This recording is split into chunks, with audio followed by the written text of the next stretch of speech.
السلام عليكم ورحمة الله وبركاته. إن الحمد لله نحمده ونستعينه ونستغفره ونعوذ بالله من شرور أنفسنا ومن سيئات أعمالنا.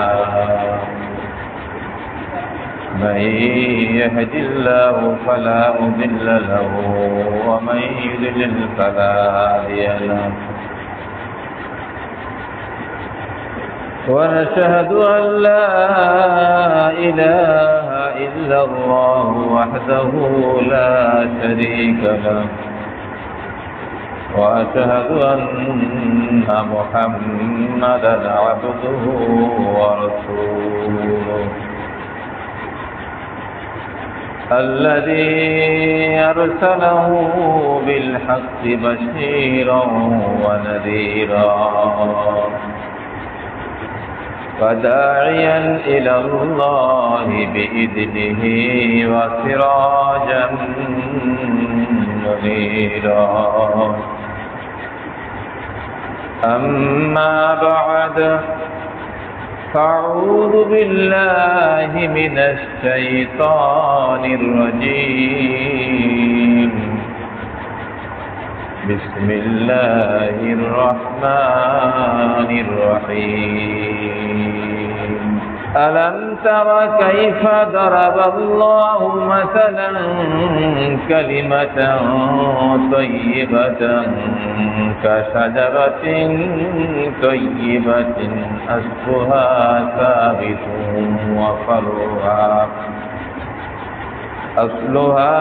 ثابت وفرعها في السماء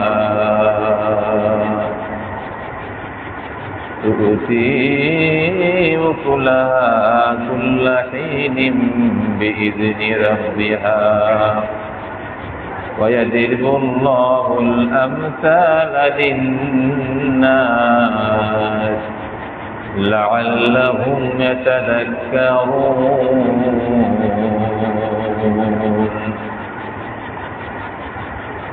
وقال رسول الله صلى الله عليه وسلم: من قال لا إله إلا الله مخلصا دخل الجنة، أو كما قال رسول الله صلى الله عليه وسلم: آمنت بالله صدق الله العظيم وصدق رسوله النبي الكريم. درود الله السلام. اللهم صل على محمد وعلى آل محمد كما صليت على إبراهيم وعلى آل إبراهيم إنك حميد مجيد. اللهم بارك على محمد وعلى آل محمد كما باركت على إبراهيم وعلى آل إبراهيم إنك حميد مجيد. أستغفر الله أستغفر الله أستغفر الله.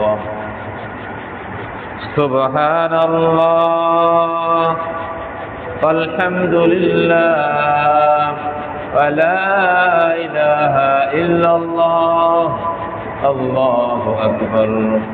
অনেক ভাই মুখ বুঝে বসে আছেন, লাভ আছে না লস আছে? মুখ বুঝে বসে থাকে লাভ না লস? মুখ বুঝে বসে আছেন কেন?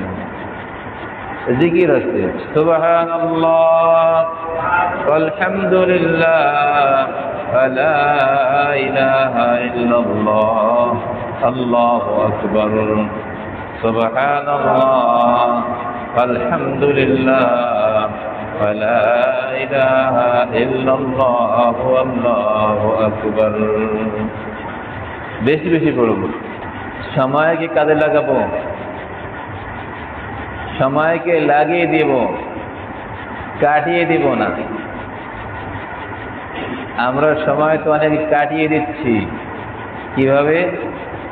সময় কাটছে না। কিভাবে কাটিয়ে দেই? চায়ের দোকানে, ক্রিকেট খেলায়, ফেসবুকের নানা ছবি দেখে, গল্পের আড্ডায় সময় কাটায়। দুনিয়ার এই হায়াত কি আল্লাহ পাক সময় কাটাবার জন্য দিয়েছেন নাকি? হায়াত কি কাটাবার জন্য? হায়াত লাগাবার জন্য। হায়াত কাটানো যাবে না, হায়াতকে লাগাতে হবে। এ হায়াত আল্লাহ পাকের দেয়া নিয়ামত। আল্লাযী খালাকাল মাউতা ওয়াল হায়াতা লিয়াবলুয়াকুম আইয়ুকুম আহসানু আমালা। আল্লাহ পাক বলেন, আমি বান্দার হায়াত এবং মউত এজন্য সৃষ্টি করেছি, আমি দেখতে চাই কার আমল কত সুন্দর। কার আমল কত সুন্দর এটা দেখতে চান।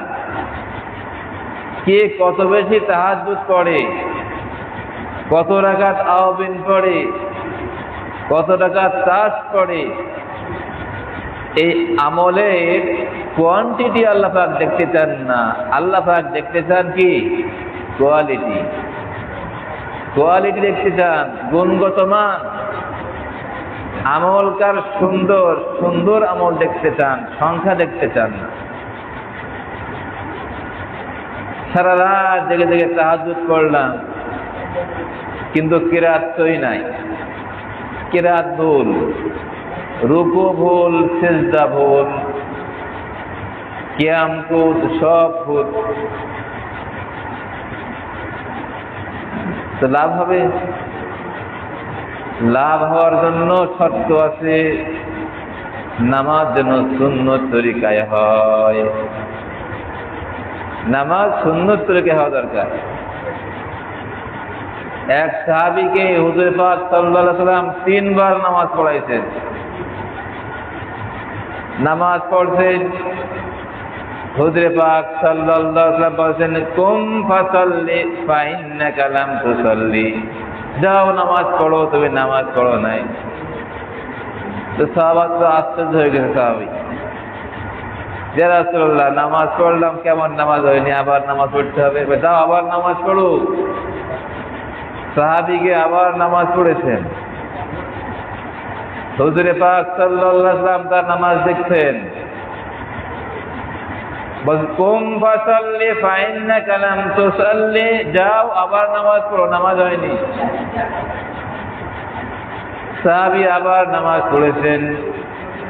হুজুর পাক সাল্লাল্লাহু আলাইহি ওয়াসাল্লাম বলেন, কুম ফাসাল্লি ফা ইন্নাকা লাম তুসাল্লি। যাও আবার নামাজ পড়ো, নামাজ হয়নি। তখন সাহাবী হিমশিম খেয়ে গেছে। ইয়া রাসূলুল্লাহ, 3 বার নামাজ পড়লাম, নামাজ হয়নি। এত চেষ্টা করলাম, ধীর শান্ত হবে, সুন্দরভাবে কিরাত পড়লাম, নামাজ হয়নি। হুজুর পাক সাল্লাল্লাহু আলাইহি ওয়াসাল্লাম বলেন, সল্লু কামা রাআইতুমুনি উসাল্লি।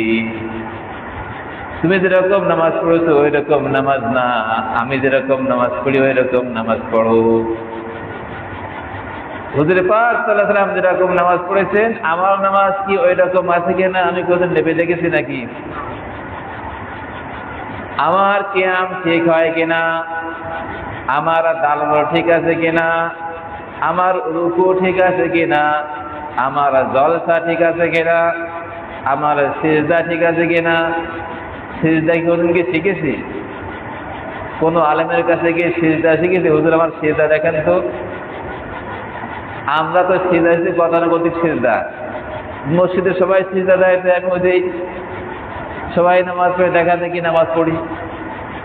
কিন্তু কোনোদিন কোন আলেমের কাছে গিয়ে কি আমি দাঁড়ানো শিখেছি, হাত বাঁধা শিখেছি, রুকু করা শিখেছি, সিজদা করা শিখেছি, জলসা শিখেছি? অজু করাও তো শিখেনি। অজু তো দেখা থেকে শিখেছি।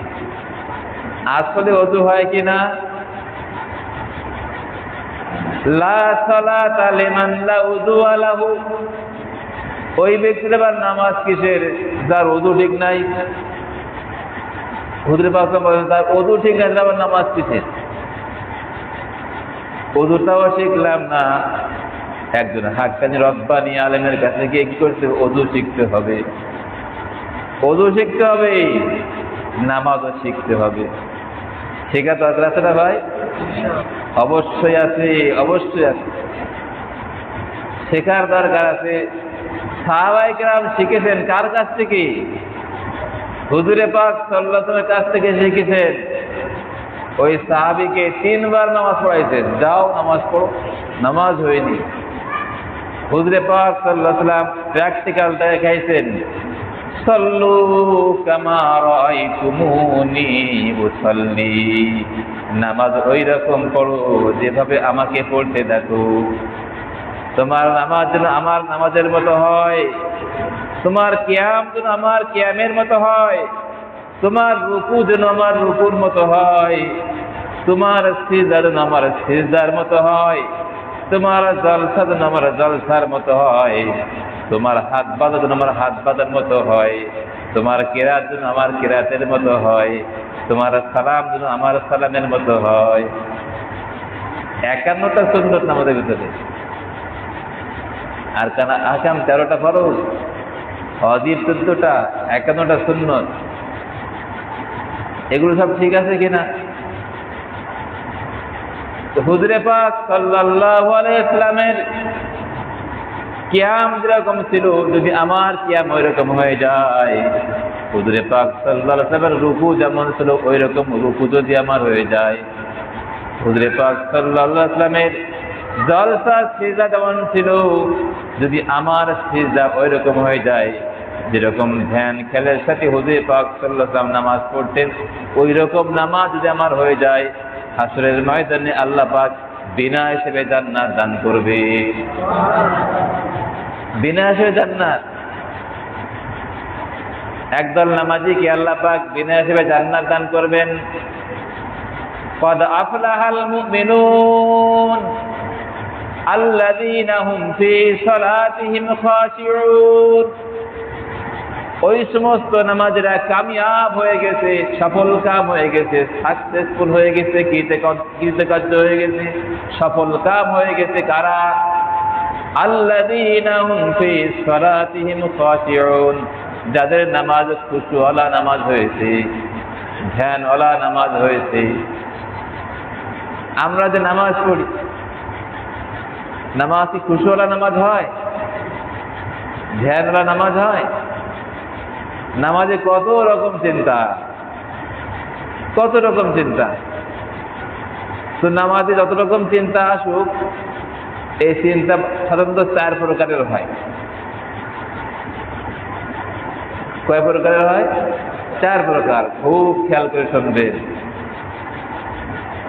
তো 2 প্রকার চিন্তায় লাভ আছে, আর 1 প্রকারের চিন্তায় লাভও নেই, লসও নেই। ওটা 1 প্রকার লস। লাভ যখন নেই তো লস যখন নাই তো 1 প্রকার লস না। আর 1 প্রকারের চিন্তায় গুনাহ, নামাজ একেবারে পণ্ড হয়ে যাবে। তো কি বললাম? নামাজের ভিতরে চিন্তা কয় প্রকার? 4 প্রকার। 1 নম্বর হলো নামাজের ভিতরে নামাজের চিন্তা। নামাজের ভিতরে নামাজের চিন্তা, এটা বিলকুল জায়েজ। নামাজের নূর বাড়ায় দেয়। আমি নামাজ পড়তেছি, নামাজের পাওয়ার বেড়ে যাবে, এমন চিন্তা আছে। সেটা কি?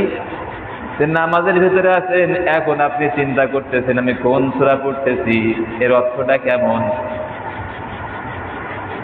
আমি কয় রাকাতে আছি, প্রথম রাকাত না দ্বিতীয় রাকাত, আর কয় রাকাত বাকি আছে। নামাজের ভিতরে চিন্তা করতেছেন আমি যে এখন রুকুই আছি, রুকু ঠিক আছে কিনা, রুকু সঠিক আছে কিনা, আমি এখন সিজদায় আছি, সিজদা সঠিক হচ্ছে কিনা, সুন্নত বাদ পড়ে গেল কিনা। এই নামাজের ভিতরে নামাজের চিন্তা, এতে গোনা হয় নাকি? এতে গোনা হয় না, নামাজের সব আরো বেড়ে যায়, নামাজের পাওয়ার বেড়ে যায় নামাজের ভিতরে নামাজের চিন্তা করা। তাহলে 1 নম্বর নামাজের ভিতরে কি চিন্তা? নামাজের ভিতরে নামাজের চিন্তা। এর দ্বারা সব বাড়ে না কমে? বেড়ে যায়। এই চিন্তা বিলকুল জায়েজ আছে, বিলকুল জায়েজ। 2 নম্বর হলো নামাজের ভিতরে দ্বীনি চিন্তা। কি চিন্তা? দ্বীনি চিন্তা। নামাজ পড়তেন, হঠাৎ করে আল্লাহ রসুলের কথা মনে আইছে, তাই না? নামাজের ভেতরে রসুলের জীবনী ভেসে উঠেছে, নামাজের ভিতরে রসুলের নামাজ ভেসে উঠেছে, নামাজের ভিতরে সাহাবায়ে কেরাম নামাজের চিন্তা ভেসে উঠেছে, নামাজের ভিতরে জান্নাতের চিন্তা, নামাজের ভিতরে জাহান্নামের চিন্তা, নামাজের ভিতরে হালাল হারামের চিন্তা, নামাজের ভিতরে আল্লাহ পাককে পাওয়ার চিন্তা, তাই না? এই চিন্তাগুলো দিনই না দুনিয়ার চিন্তা? দিনের চিন্তা, দিনের চিন্তা। এই চিন্তা ভালো না খারাপ? হ্যাঁ, ভালো। 1 নম্বর গুলো নামাজের ভিতরে নামাজের চিন্তা, 2 নম্বর নামাজের ভিতরে দিনই চিন্তা। এর দ্বারা সব বাড়বে না কমবে? বাড়বে। প্রথম চিন্তায় সওয়াব বেড়ে যাবে, দ্বিতীয় চিন্তায়ও সওয়াব বেড়ে যাবে। 3 নম্বরে নামাজের ভিতরে আর এক চিন্তা আছে, মুবাহ চিন্তা। মুবাহ কি চিন্তা? মুবাহ। মুবাহ চিন্তা কোনগুলো? বৈধ চিন্তা। তখন নামাজের ভিতরে আপনার ছেলের কথা মনে পড়েছে, নামাজের ভিতরে আপনার মায়ের কথা মনে পড়েছে, স্ত্রীর কথা মনে পড়েছে, ছেলে অসুস্থ তার কথা মনে পড়েছে, আপনার ব্যবসায়ী ঝামেলা ব্যবসার কথা মনে পড়েছে, আপনার মাঠ ঘাটের কথা মনে পড়েছে। মাঠ ঘাট ব্যবসা বাণিজ্য এগুলো হারাম নাকি? তো হালাল, কিন্তু এগুলো দুনিয়াবি, জায়েজ, কিন্তু নামাজের ভিতরে এই চিন্তা করা যাবে না। সাংসারিক চিন্তা, মেয়ে অসুস্থ, এই চিন্তা নামাজের ভিতরে আসছে, স্ত্রী অসুস্থ, মা অসুস্থ, এই চিন্তা নামাজের ভিতরে আসছে। এই চিন্তা, এটা কি আসলে হারাম কাজ? হারাম কাজ না, কাজটা হালাল, কিন্তু নামাজের ভিতরে এই চিন্তা জায়েজ নাই। তো এই চিন্তা করলে আপনার গুনাহ হবে না, কিন্তু সওয়াবও হবে না। এই চিন্তাকে মুবাহ চিন্তা বলে। তো এই চিন্তার দ্বারা আপনার গুনাহ হবে না, কিন্তু সওয়াবও হবে না। লাভ না লস? লস হয়ে গেল, সওয়াবও না গুনাহ হলো, একদিক থেকে লসই হয়ে গেল, কিন্তু গুনাহ হলো না। প্রথম যে 2 প্রকারের চিন্তা ছিল, এই 2 চিন্তায় কি ছিল? সওয়াব ছিল। 3 নম্বরে সওয়াব নাই, গুনাহ নাই।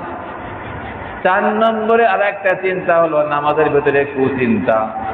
কুচিন্তা, নামাজের ভিতরে প্রোগ্রাম করছেন যে অমুককে কিভাবে ক্ষতি করা যায়, অমুকের সর্বনাশ কিভাবে করা যায়, নামাজের ভিতরে চিন্তা। বা নামাজের ভিতরে কুচিন্তা, অমুক মেয়ের সাথে গল্প করবো, অমুকের সাথে কথা বলবো। অসৎ চিন্তা যে নামাজের ভিতরে আছে, এখন অবস্থা কি হবে? এটা হারাম চিন্তা। এই কুচিন্তা করলে নামাজের সব নষ্ট, কোনো সওয়াবই নাই, বরং নামাজ পড়ে আর কি হবে? গুনাহ হবে। তাই নামাজের ভিতরে যত রকমের চিন্তা আছে, এই চিন্তা কয় প্রকার? 4 প্রকার। 1 নম্বর নামাজের ভিতরে নামাজের চিন্তা, 2 নম্বর নামাজের ভিতরে দ্বীনি চিন্তা। দুটাই যায়, 2টার ভিতরে নূর আছে, সওয়াব আছে। 3 নম্বর হলো নামাজের ভিতরে মুবাহ চিন্তা, হালাল চিন্তা, কিন্তু এটা সওয়াবও নাই, গুনাহও নাই। আর 4 নম্বর হলো নামাজের ভিতরে কুচিন্তা, এটা নামাজের সওয়াব নষ্ট। যদি কখনো নামাজের ভিতরে দেখেন যে কোনো কুচিন্তা আসছে, কুচিন্তা আসছে, তো সাথে সাথে কি করতে হবে? সাথে সাথে মনটাকে ঘোরায় আনতে হবে। আপনার 1 নম্বরে আসতে হবে না 2 নম্বরে আসতে হবে? 1 নম্বর কি? নামাজের ভিতরে নামাজের চিন্তা। 2 নম্বর কি? নামাজের ভিতরে দ্বীনি চিন্তা। যদি আপনি 3 নম্বরে থাকেন, 1 নম্বরেও নাই নামাজের ভিতরে, 2 নম্বরেও নাই, 3 নম্বরে এসে গেছে কি? ছেলের কথা মনে পড়েছে, মাঠে জন কাজ করতেছে মনে পড়ে গেছে, ব্যবসার কথা মনে পড়ে গেছে, এর 3 নম্বর চিন্তা। এখানে থাকা যাবে? এই চিন্তাও থাকা যাবে না। ওই 30 থেকে 2 আসতে হবে না 1 আসতে হবে। এইভাবে যদি আপনি মুজাহাদা করি আজকের থেকে, এখন থেকে, নামাজ কি একটু সঠিক হবে না? ধ্যান ফিরে আসবে ইনশাল্লাহ। আজকের থেকে ইনশাল্লাহ এই সংগ্রাম শুরু হয়ে যাবে ইনশাল্লাহ। ঠিক আছে? হ্যাঁ, যারা নামাজি আমরা ইনশাল্লাহ, যে আমি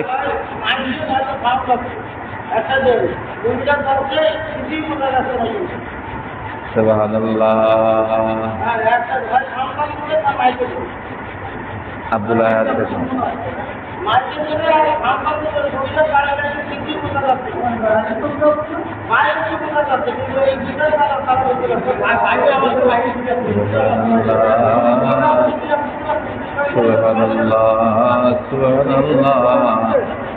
আলহামদুলিল্লাহ লা ইলাহা ইল্লাল্লাহ আল্লাহু আকবার। আপনারা বুঝতে পারছেন কথা? একটু আগে আসেন, একটু আগে আসে মানে বোঝা যায় মনে হয়।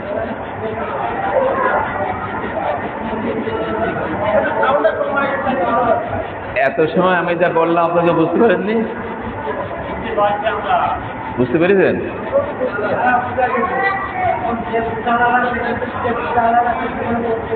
আলহামদুলিল্লাহ। আপনারা পিছনে আওয়াজ পাচ্ছেন? এই পিছনে ভাইরা কথা বলেন না কেন? কথা শোনা যাচ্ছে? বোঝাও যাচ্ছে? আলহামদুলিল্লাহ। আমি এত সময় বলছিলাম নামাজে যে মানুষ চিন্তা করে, এই চিন্তা 4 প্রকার। প্রথম 2 প্রকার নামাজের ভিতরে নামাজের চিন্তা, আর নামাজের ভিতরে দ্বীনি চিন্তা। নামাজের ভিতরে নামাজের চিন্তা কি এটা বলেছি, দ্বীনি চিন্তা এটাও বলেছি। দুনিয়াবী চিন্তা নামাজের ভিতরে জায়েজ নাই, গুনাহ হবে না কিন্তু সওয়াব নাই। আর কুচিন্তা করলে না আমাদের সওয়াব সব শেষ। এখন আপনার চিন্তা ঠিক আছে, কিন্তু রুকু ঠিক নাই, সিজদা ঠিক নাই, জলসা ঠিক নাই, কিয়াম ঠিক নাই, নামাজ হবে? ইমাম সাহেব নামাজে দাঁড়াইছে, তাকবীরে তাহরিমা ইমাম সাহেব পেতেছে, তো ইমাম সাহেবের আগে আপনি অ্যাডভান্স হয়ে গেছেন। কেমন? ইমাম সাহেব এমন ভাবে তাকবীরে তাহরিমা পেতেছে, আল্লাহু আকবার জোরে টানতেছে। এখন তার ভিতরে আপনি আল্লাহু আকবার, ইমাম সাহেবের আল্লাহু আকবার শেষ হয়নি, আপনি আগে থেকে আল্লাহু আকবার বলে দাঁড়িয়ে গেছেন। এখন ইমাম সাহেবের আগে আপনি যখন অ্যাডভান্স হয়ে গেছেন, আপনার কি তাকবীরে তাহরিমা হয়েছে? তাকবীরে তাহরিমা যার ঠিক হয় না তার নামাজ হয়? নামাজের ভিতরে যে 13 ফরজ, তার 1 নম্বর তাকবীরে তাহরিমা। তাকবীরে তাহরিমা কোন সময় বানতে হবে? একা সময় সমস্যা নাই, তো জামাতে নামাজ পড়তেছেন, ইমাম সাহেবের আওয়াজ শেষ হওয়ার আগে যদি আপনার আওয়াজ শেষ হয়ে যায়, তাহলে আপনার তাকবীরে তাহরিমা হয় নাই, নামাজ হবে না। তাহলে তাকবীরে তাহরিমা কোনটা বলে? নামাজের ভিতরে যত রকমের তাকবীর আছে, আল্লাহু আকবার প্রথম যে তাকবীরে তাহরিমা, এটা ফরজ।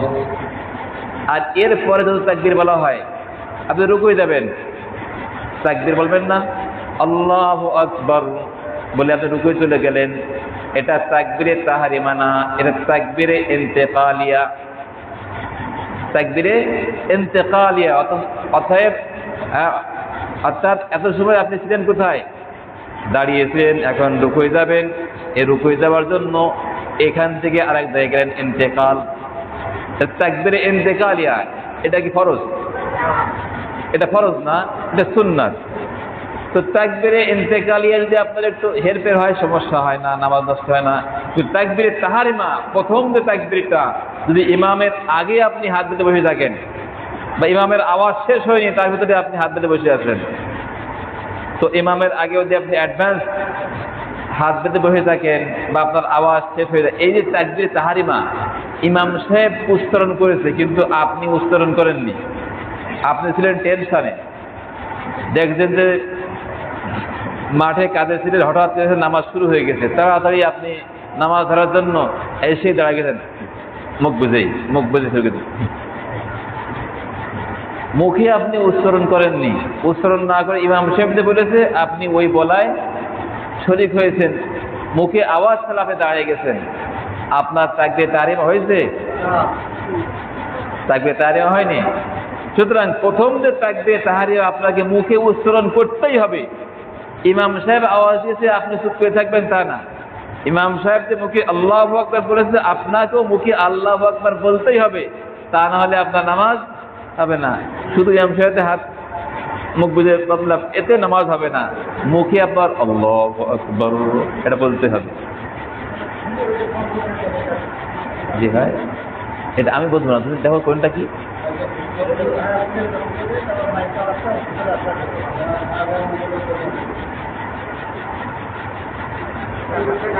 তাকবীরে তাহরিমা আছে, তাকবীরে তাহরিমা শুধু ইমামের জন্য ফরজ না মুক্তদের জন্য ফরজ? বলেন, সবার জন্য ফরজ। আর আপনি ইমাম সাহেব তাকবীরে তাহরিমা বেঁধেছেন প্রথমে, আর আপনি মুখ বুঝে হাত বেঁধেছেন, নামাজ হবে আপনার? ইমাম সাহেবের নামাজ হবে কিন্তু আপনার নামাজ হবে না। তো তাকবীর অন্য তাকবীর গুলো আপনি মুখ বুঝে থাকেন আপনার নামাজ হয়ে যাবে। প্রথম যে তাকবীরে তাহরিমা এটা আপনার জবানে উচ্চারণ করতেই হবে, ইমাম করলে আপনার হবে না। ইমামও যেরকম জবানে উচ্চারণ করবে, আপনারও আওয়াজ ছাড়া বিনা আওয়াজে চুপে চুপে আল্লাহু আকবার মুখে বলতে হবে, তাই নামাজ হবে না। তো তাকবীরে তাহরিমা বাদা ফরজ। তো ইমাম বাদে মুক্তাদিকে বাদ, আমি দেখতেন যে ইমাম সাহেব কেরাত শেষ হয়ে গেছে, রুকুতে চলে গেছে, তো আপনি তাকবীরে তাহরিমা না বেঁধে সেটা রুকু চলে গেছেন, নামাজ হবে? নামাজ হবে না। রুকু যদি কেউ পায় তার তো নামাজ ফের আঘাত পেয়ে যায়, কিন্তু আপনি রুকু পেয়েছেন কিন্তু তাকবীরে তাহরিমা না বেঁধে চলে গেছেন। আপনার উচিত কি হবে? আসার পরে আগে তাকবীরে তাহরিমা বেঁধে নেবেন, তারপরে রুকু পানতে পাবেন, না পারলে যেখানে পারেন সেখানে যাবেন। কিন্তু রুকু পাওয়ার আগে আপনার উচিত কি? তাকবীরে তাহরিমাটা আগে বেঁধে নেওয়া। যে কথা বলছিলাম যে নামাজের ভিতরে 4 প্রকারের চিন্তা মানুষ করে। 1 নম্বর হলো নামাজের ভিতরে নামাজের চিন্তা, 2 নম্বর নামাজের ভিতরে দ্বীনি চিন্তা, এই দুইটাই নামাজের নূর বাড়ায় দেয়। 3 নম্বর নামাজের ভিতরে দুনিয়াবী চিন্তা, এটা মুবাহ, নামাজের সওয়াব বাড়ায়ও না কমেও না, এটা 1 প্রকার লস। আর 4 নম্বর হলো নামাজের ভিতরে কুচিন্তা, এই কুচিন্তা করলে তার নামাজে কোনো সওয়াবই নাই। এজন্য আমাদের সবসময় খেয়াল করতে হবে যে নামাজে আমি কোন চিন্তায় আছি, আমি যে নামাজে ডুবে আছেন কোন চিন্তায় আছি, কেরাত নিয়ে, নামাজ নিয়ে, নাকি দিনী চিন্তা নিয়ে, না দুনিয়া নিয়ে, না কুচিন্তায় আছি। 1 এবং 2 অর্থাৎ 1 এবং 2 নম্বর দুইটাই যায় সওয়াব বেশি।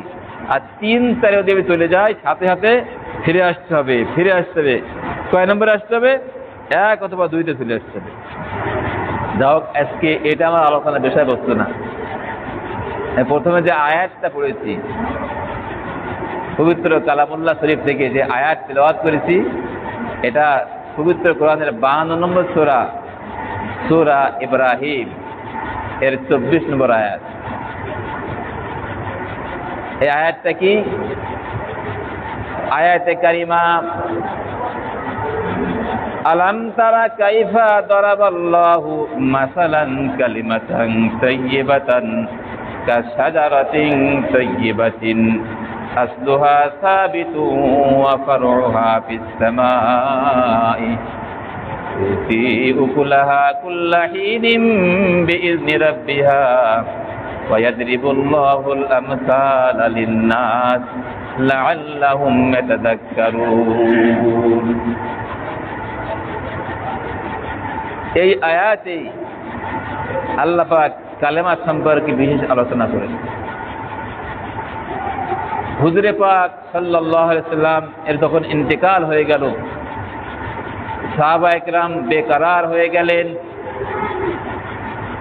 চিন্তা এবং পেরেশানি যে রাসূল দুনিয়ায় নাই, কি উপায় আমাদের হবে? কার কাছে গিয়ে নামাজ শিখবো, কার কাছে গিয়ে যাকাত শিখবো, কার কাছে গিয়ে রোজা শিখবো, কার কাছে গিয়ে ওযু শিখবো, বিভিন্ন সমস্যার সমাধান কে করবেন ইত্যাদি বিষয় নিয়ে সাহাবা একরাম বেকরার হয়ে গেলেন। নাজাত কিভাবে পাবো, জাহান্নামের আগুন থেকে মুক্তি কিভাবে পাবো, কিভাবে আমি হাসরের ময়দানে জাহান্নামের আগুন থেকে মুক্তি পাবো, পরকে নাজাত কিভাবে আসবে, হাসরের ময়দানে হিসাব নিকাশ কিভাবে সহজ হবে, জান্নাত কিভাবে পাবে, আল্লাহ পাকের দিদার কিভাবে পাবো, এই সমস্ত চিন্তায় সাহাবায়ে কেরাম অনেকেই এরকম বেকরার হয়ে গেলেন। এই চিন্তার প্রভাব বেশি পড়ছিল হযরত যুন্নুরাইন ওসমান রাদিয়াল্লাহু তাআলা আনহুর উপরে। উনি এত পেরেশানিতে পড়ছিলেন যে রাসূল তো দুনিয়ায় নাই, কি উপায় হবে? রাসূল থাকতো সবসময় কি বিভিন্ন কথা জিজ্ঞাসা করতাম, এখন কার কাছে যাব, কে বলবে, আমাদের সমাধান কে দিবে? এরকম একটা চিন্তা নিয়ে হযরত ওসমান গনি রাদিয়াল্লাহু তাআলা আনহু বসে আছেন। হযরত ফারুক আজম শহীদ রাদিয়াল্লাহু তাআলা আনহু ওই পথ দিয়ে আসছিলেন। তো দেখেন যে হযরত ওসমান রাদিয়াল্লাহু তাআলা আনহু একেবারে মাথায় হাত দিয়ে বসে আছেন, মাথায় হাত দিয়ে খুব পেরেশানি নিয়ে বসে আছে। হযরত ফারুক আজম ওমর রাদিয়াল্লাহু তাআলা আনহু যুন্নুরাইন ওসমান রাদিয়াল্লাহু তাআলা আনহুকে সালাম দিলেন। কিন্তু ওসমান রাদিয়াল্লাহু তাআলা আনহু উনি শুনতেই পান নাই, চিন্তায় এত উনি বিভোর হয়ে আছেন। মান নাজাত, মান নাজাত, মান নাজাত, কোথায় আমি মুক্তি পাবো, কি কাজে আমি মুক্তি পাবো, নাজাত কোথায়, নাজাত কোথায়, আইনা নাজাত, কোথায় গেলে নাজাত পাবো, মুক্তি পাবো, এই পেরেশানি, এই গম, এই চিন্তায় হযরত যুন্নুরাইন মাথায় হাত দিয়ে বসে আছে। হযরত ফারুক আজম শহীদ রাদিয়াল্লাহু তাআলা আনহু ওনাকে গিয়ে বারবার সালাম দিচ্ছেন, কিন্তু সালামের উত্তর দিচ্ছে না, শোনেন নাই, শুনতেই পান নাই, এমন চিন্তায় বিভোরে আছে। হযরত ফারুক আজম ওমর রাদিয়াল্লাহু তাআলা মনে কষ্ট পাইছেন যে আমি ওমর গরিব মানুষ, ওসমান ধনী মানুষ, এজন্য হয়তো ওসমানের সম্পদের গর্বের কারণে আমার সালামের জবাব দিচ্ছে না, তার ভিতরে মানে অহংকার বেড়ে গেছে, এরকম চিন্তা আসছে যে ওসমানের কতবার সালাম দিলাম, আমার সালামের জবাব দিল না। তো উনি মনে কষ্ট নিয়ে হযরত সিদ্দিক আকবর রাদিয়াল্লাহু তাআলা আনহুর কাছে চলে আইছেন। কার কাছে আসছেন ভাই? সিদ্দিক আকবরের কাছে আসছেন। এসে বলছেন যে ভাই আবু বকর, ওসমানের পাশ দিয়ে আসলাম, অনেকবার সালাম দিলাম, কিন্তু ওসমান ধনী মানুষ, আমি ওমর গরিব মানুষ, এজন্য ওসমান আমার সালামের জবাব দেয় নাই। ফারুক আজম শহীদ রাদিয়াল্লাহু তাআলা আনহু বলেন, ভাই আবু বকর, ওসমান আমার সালামের জবাব দেয় নাই। কয়েকবার সালাম দিলাম, সালামের জবাব দেয় নাই। ওসমানের অর্থ বেশি, সম্পদ বেশি, আমি ওমর গরিব মানুষ, এজন্য ওসমান আমার সালামের জবাব দেয় নাই। কার সাথে মনের দুঃখ বলবো, কার সাথে মনের কষ্ট বলবো? রাসূল তো দুনিয়ায় নাই, তোমার সাথে ছাড়া কার সাথে বলবো? হযরত সিদ্দিক আকবর, ভাই এবার গল্প বাদ দেন, ভাই এবার গল্প বন্ধ করেন। এবার আপনি এদিকে আসেন, আমার কথা শুনলাম, এবার আপনি বেঁচে আসেন, কথা তো শুনতে হবে। আপনি কেন আছেন? এবার আপনি সামনে আসেন।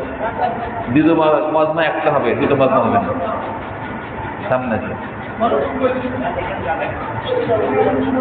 হ্যাঁ হ্যাঁ, আলহামদুলিল্লাহ আলহামদুলিল্লাহ। আল্লাহ পাক ভাই হেফাজত করে, সবাইকে হেফাজত করুন। সংক্ষিপ্ত সময় কথা বলো, বেশি সময় না। আমিও ব্যস্ত মানুষ, আপনারও ব্যস্ত মানুষ। দিনের এক একটা কথা শুনলে কিরকম লাভ? হ্যাঁ, আমরা এখানে বসছি, কোনো দুনিয়াবি কোনো লাভ আছে নাই? কারণ খাওয়া দাওয়া আছে নাকি? খবরদার, খাওয়া দাওয়া দরকার নাই। আমরা বসছি কার জন্য? আল্লাহর জন্য বসছি। এখন যদি কারো নিয়তির ভিতরে কোনো রকম ধান্দা থেকে নিশ্চয়ই করিনি। কার জন্য বসছি বলেন? আল্লাহর জন্য বসছি। কথা কার কথা হচ্ছে? আল্লাহর কথা হচ্ছে।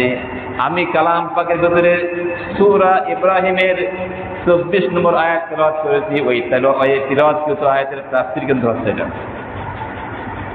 ওই আয়াতের কিছু ভূমিকা মুকদ্দমায় বলতেছি, এরপরে আরো কিছু আলোচনা হবে ইনশাআল্লাহ। সিদ্দিক আকবর এখন বাইরের অবজেকশন দেখছেন তো, বাইরের অবজেকশন। হ্যাঁ,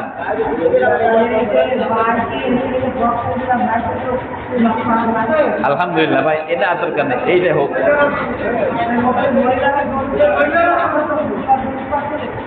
আল্লাহু আকবার, আল্লাহু আকবার, আল্লাহু আকবার।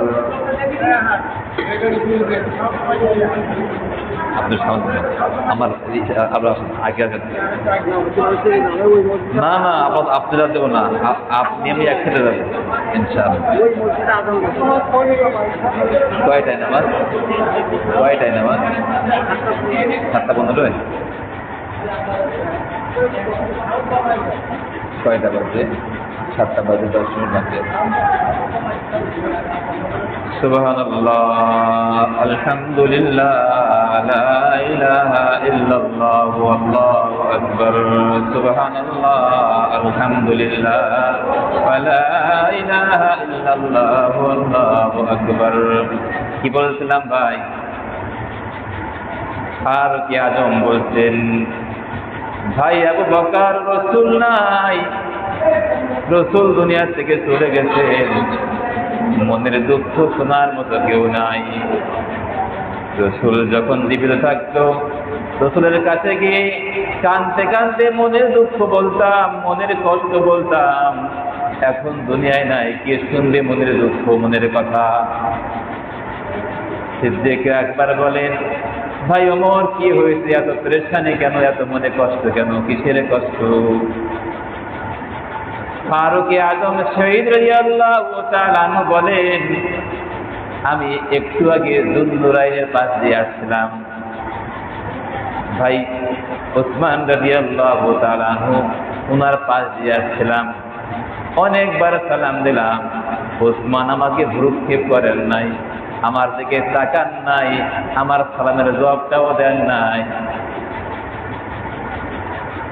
হযরত সিদ্দিক আকবর রাদিয়াল্লাহু তাআলা বলেছেন যে হতেই পারে না, ওসমান এমন ব্যক্তি না, এমন মাটির মানুষ, নরম মেজাজের মানুষ, কারোর কটু কথা বলে না, কারোর বড় কথা বলে না, কারোর সাথে ঝগড়াও করে না, কারোর প্রতি বিদ্বেষও রাখে না, এমন চরিত্রের মানুষ ওসমান। ওসমান এমন কাজ করতে পারে না। চলো দুজনে মিলে যাই, দুজনে মিলে যাই।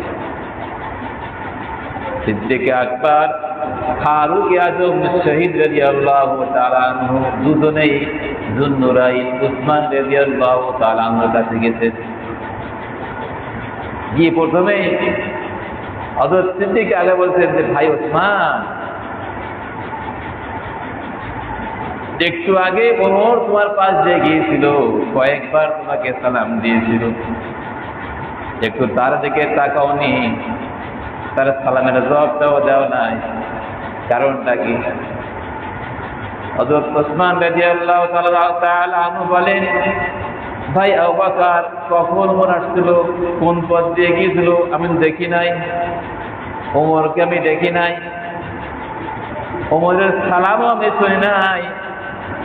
ওমরের মতো মানুষ যার সম্পর্কে আল্লাহর হাবিব বলেছেন, লাউ কানা বা'দি নাবিয়্যান লাকানা ওমর, আমার পরে যদি কোনো নবী হতো সে ওমরই হতো। ওমর আল্লাহর প্রিয়, আল্লাহর রাসূলের প্রিয় সাহাবী, তার সম্পর্কে হুজুর পাক সাল্লাল্লাহু আলাইহি ওয়াসাল্লাম অনেক সুসংবাদ শোনাইছেন। আসারে মুবাশশারা জান্নাতের খোঁজ পরিপ্রাপ্ত সাহাবী, তার সালামের জবাব দেব না, এটা হতেই পারে না, আমি তো শুনতেই পাইনি। তখন সিদ্দিক আকবর রাদিয়াল্লাহু তাআলা আনহু বুঝে ফেলেছেন যে নিশ্চয় ওসমান কোনো গভীর চিন্তায় ছিল, গভীর কোনো চিন্তায় ছিল। ভাই ওসমান, তুমি কি কোনো গভীর চিন্তায় ছিলে? ওসমান রাদিয়াল্লাহু তাআলা আনহু বলেন, হ্যাঁ, বেশ কিছুদিন হলো হুজুরে পাক সাল্লাল্লাহু আলাইহি ওয়াসাল্লাম দুনিয়া থেকে পর্দা করেছেন, চলে গেছেন। মনের ভিতরে অনেক কষ্ট। আগে হুজুরে পাক সাল্লাল্লাহু আলাইহি ওয়াসাল্লামের কাছে গিয়ে বলতাম, দিলের পেরেশানি তার কাছে গিয়ে বলতাম। এখন তো আর বলার পরিবেশ নাই, কার কাছে গিয়ে বলবো?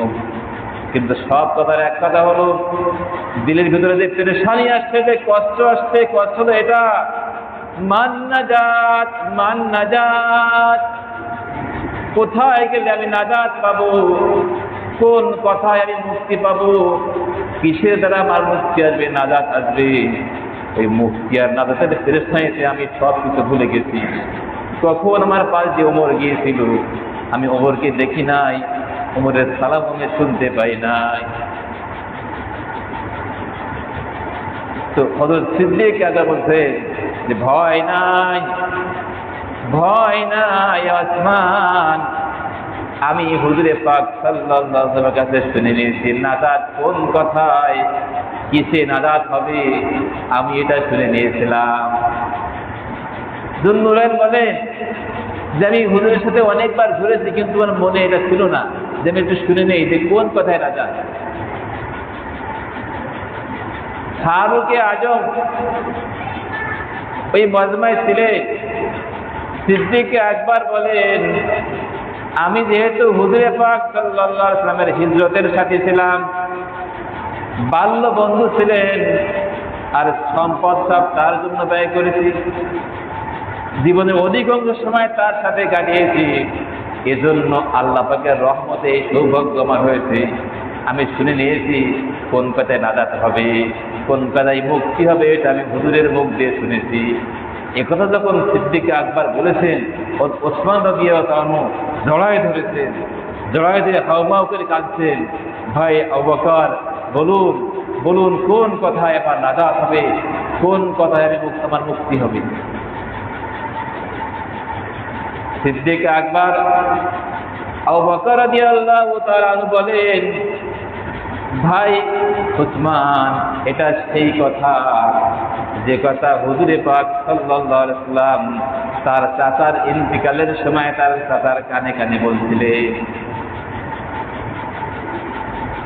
আবু তালেবের যখন ইন্তিকালের সময় আসছিল, হুজুরে পাক সাল্লাল্লাহু আলাইহি ওয়াসাল্লাম বলেন, চাচা একটু আমার কানে কানে কথা বলেন, লা ইলাহা ইল্লাল্লাহ মুহাম্মাদুর রাসূলুল্লাহ। এ কথা হুজুরে পাক সাল্লাল্লাহু আলাইহি ওয়াসাল্লাম তার চাচার ইন্তিকালের সময় তার কানে কানে গিয়ে এই কথাটা দাওয়াত দিয়েছিলেন। চাচা, লোক লজ্জার ভয়ে মানুষের সম্মুখে বলতে পারেন না, জনসম্মুখে বলতে আপনার লজ্জা লাগে, জনসমাবেশে বলতে আপনার কষ্ট হয়। চাচা একটু আমার কানে কানে বলেন, এই কলেমা আপনাকে নাজাত দিয়ে দিয়ে মুক্তি দিয়ে দেবে। আমার কানে কানে একটু এই কলেমা বলেন, লা ইলাহা ইল্লাল্লাহ মুহাম্মাদুর রাসূলুল্লাহ। সুবহানাল্লাহ। ওসমান নাজাত কোন কথা তুমি শুনতেছো?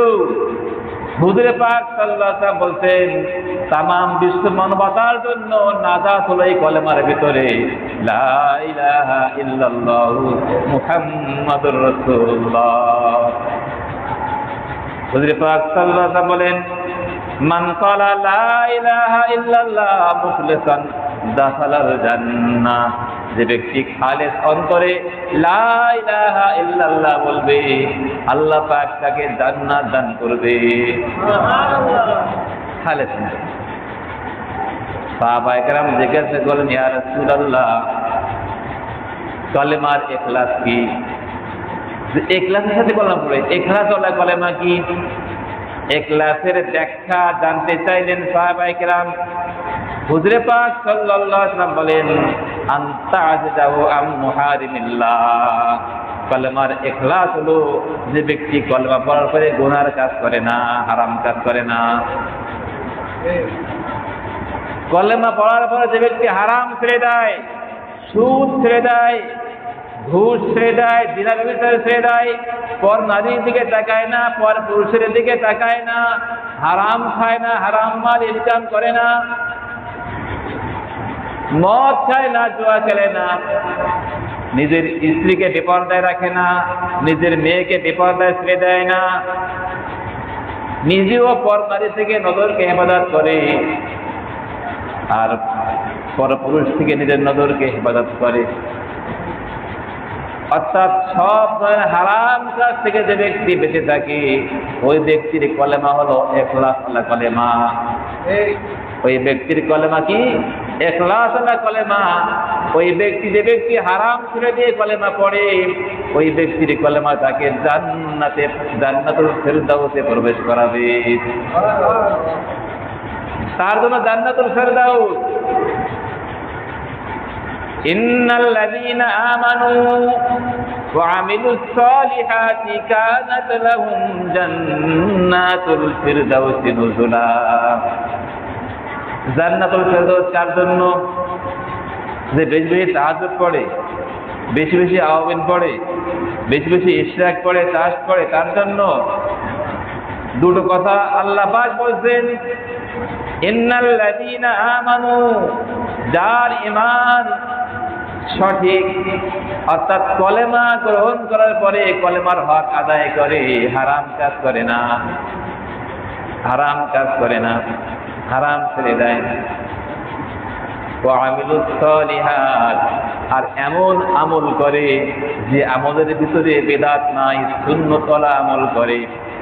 ঈমান যার সঠিক, আমল যার সঠিক, বিশুদ্ধ ঈমান আর সঠিক আমল যে ব্যক্তি করবে ওই ব্যক্তি যদি তাহাজ্জুদ জিন্দেগি যদি একদিন তাহাজ্জুদ না পড়ে, জীবন যদি একদিনও তাহাজ্জুদ না পড়ে, একদিন আওয়াবিনও না পড়ে, একদিন ইশরাকও না পড়ে, নফল জিকির যদি সে নাও করে, কিন্তু যদি হারাম ছেড়ে দেয় আর গুনাহ বর্জন করে আর আল্লাহ পাকের ফরজ হুকুমগুলো আদায় করে, ওয়াজিব আর সুন্নতে মুআক্কাদার যে পাবন্দি সেটা আদায় করে, আর হারাম কাজ থেকে যদি বিরত থাকে, আল্লাহ পাক ওই ব্যক্তিকে ফিরদাউস জান্নাতের সালতানাত দান করবে। সুবহানাল্লাহ। ফিরদাউসে পেয়ে যাবে। আর বেশি করে সবচেয়ে বড় বেস্ট কোনটা? জান্নাতুল ফিরদাউস।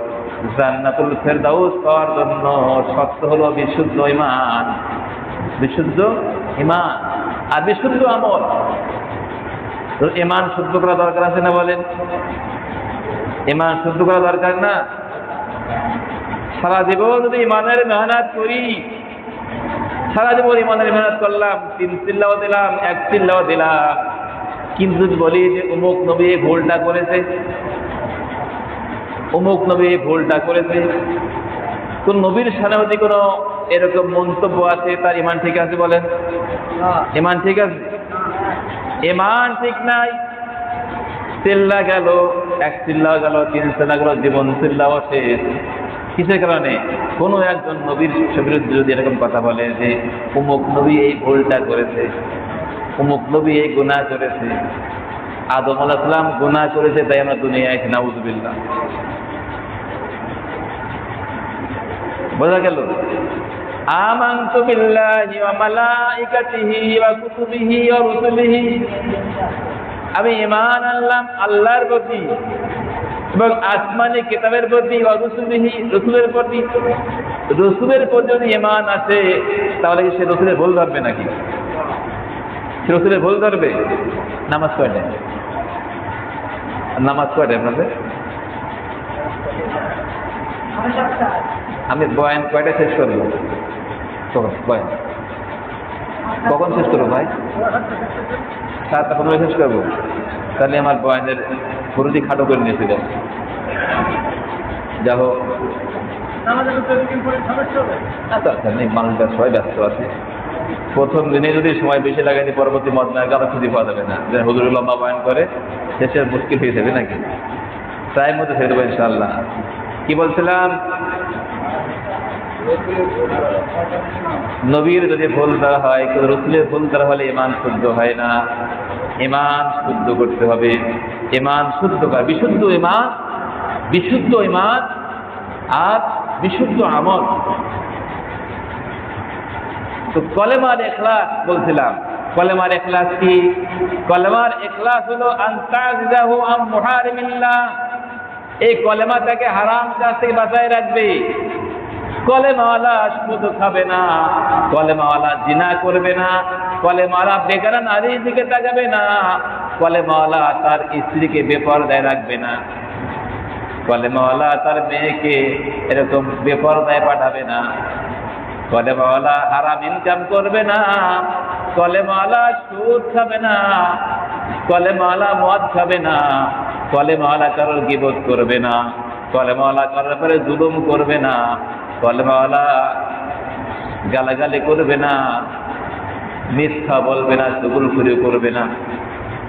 এগুলো কলেমার ইখলাসের ব্যাপার না। এই আয়াতের তাফসীর এর ভূমিকা কিছু বলছিলাম, কিন্তু এর সম্পর্কে যৎসম্বন্ধ আলোচনা করতে যাচ্ছিলাম। সূরা ইব্রাহিমের এই আয়াত, আলাম তারা কাইফা দরাবাল্লাহু মাসালান কালিমাতান তাইয়্যিবাতান কাশাজারাতিন তাইয়্যিবাতিন আসলুহা সাবিতুন ওয়া ফারুহা ফিস সামা। আপনি কি লক্ষ্য করেন নাই? আপনি কি দেখেন নাই? আলাম তারা কাইফা দরাবাল্লাহ, আল্লাহ পাক কত সুন্দর দৃষ্টান্ত উপস্থাপন করেছেন, উপমা দিয়েছেন। কাইফা দরাবাল্লাহু মাসালান কালিমাতান তাইয়্যিবাতান, এই কলেমার দৃষ্টান্ত, এই পাক কলেমা লা ইলাহা ইল্লাল্লাহ এর দৃষ্টান্ত আল্লাহ পাক কালাম পাকের ভিতরে কত সুন্দর করে মিসাল দিয়েছেন, উপমা দিয়েছেন, বোঝাইছেন। কিভাবে বোঝাইছেন? কাশাজারাতিন তাইয়্যিবাতিন, এই কলেমাকে আল্লাহ পাক দৃষ্টান্ত দিয়েছে একটা পবিত্র গাছের সাথে। কিসের সাথে ভাই? পবিত্র একটা গাছের সাথে। কাশাজারাতিন তাইয়্যিবাতিন আসলুহা সাবিতুন ওয়া ফারউহা ফিস সামাই, যে গাছের শিকড় মাটির তলদেশে, গভীর তলদেশে পৌঁছে গেছে। ওয়া ফারউহা ফিস সামা, আর এর শাখা প্রশাখাগুলো আসমান থেকে উঠে গেছে। এমন একটা পবিত্র গাছের সাথে তুলনা দিয়েছেন এই কলেমার সাথে, যে গাছের শিকড় মাটির তলদেশে পৌঁছে গেছে আর তার শাখাগুলো আসমানের দিকে ধাবমান। গতি সবসময় কোন দিকে? আসমানের দিকে। আসলুহা সাবিতু ওয়া ফারুহা ফিস সামাই তুতি উকুলাহা কুল্লা হিনিন বিইذনি রাব্বিহা, সব সময় এই গাছের পাতা, এর সজীবতা কখনো নষ্ট হয় না, এর সতেজতা, এর সবুজ দৃশ্য সবসময় বলবান, চির সবুজ এ বৃক্ষ, এর সজীবতা কখনো নষ্ট হয় না। এমন এক বৃক্ষের সাথে আল্লাহ পাক তুলনা দিয়েছেন। তুতি উকুলাহা কুল্লা হিনিন বিইذনি রাব্বিহা ওয়া ইয়াদরিবুল্লাহুল আমসালা লিন-নাস। আল্লাহ পাক এই গাছের সাথে উপমা দিয়ে, মিসাল দিয়ে কলেমার দৃষ্টান্ত এজন্য দিয়েছেন যাতে মানুষ বুঝতে পারে মানুষ যাতে বুঝতে পারে যে কলেমাওয়ালার গুণ কেমন হওয়া দরকার, কলেমাওয়ালার সিফাত কেমন হওয়া দরকার, কলেমাওয়ালার আখলাক কেমন হওয়া দরকার, আল্লাহ পাক এই আয়াতে মিসাল দিয়ে উদাহরণ দিয়ে বুঝিয়ে দিয়েছে। কিন্তু সবাইকে বুঝতে পারবে? ওয়ায়াদরিবুল্লাহুল আমসালা লিন-নাস লাআল্লাহুম ইয়াতাযাক্কারুন। যাদেরকে আল্লাহ পাক বিবেক দিয়েছেন, যারা আল্লাহ পাককে বেশি বেশি স্মরণ করে, আল্লাহ পাককে মহব্বত করে, তারা এই দৃষ্টান্তর মিসাল থেকে কলেমার গুরুত্ব তারা বুঝতে পারবে, কলেমার গুরুত্ব আহমিয়াত তারা বুঝতে পারবে। কিভাবে? যে গাছের সাথে যে আল্লাহ পাক তুলনা দিয়েছেন, এই গাছটা কি গাছ? সাহাবায়ে কেরাম একটা মজমা ছিল, এরকম আপনারা এরকম মজমা বসাইছেন, তখন সাহাবায়ে কেরাম মাঝে মাঝে মজমা করতেন। এই মজমা কিন্তু আজ থেকে না, হুজুর পাক সাল্লাল্লাহু আলাইহি ওয়াসাল্লাম থেকে মজমা চলে আসছে। এ ধরনের মজমা সাহাবায়ে কেরাম থেকে চলে আসছে, তাবেঈন থেকে চলে আসছে, যুগ যুগ ধরে এই মজমা চলে আসছে। যেদিন এইরকম মজমা বন্ধ হয়ে যাবে, আস্তে আস্তে কিয়ামত এসে যাবে। এজন্য এ ধরনের মজমা ধরে রাখা দরকার। মসজিদ ভিত্তিক সমাজ ব্যবস্থা যদি আজকে আমরা এই কাজগুলো না করি, তো মসজিদ সুন্দর হবে, মুসল্লি সুন্দর হবে না।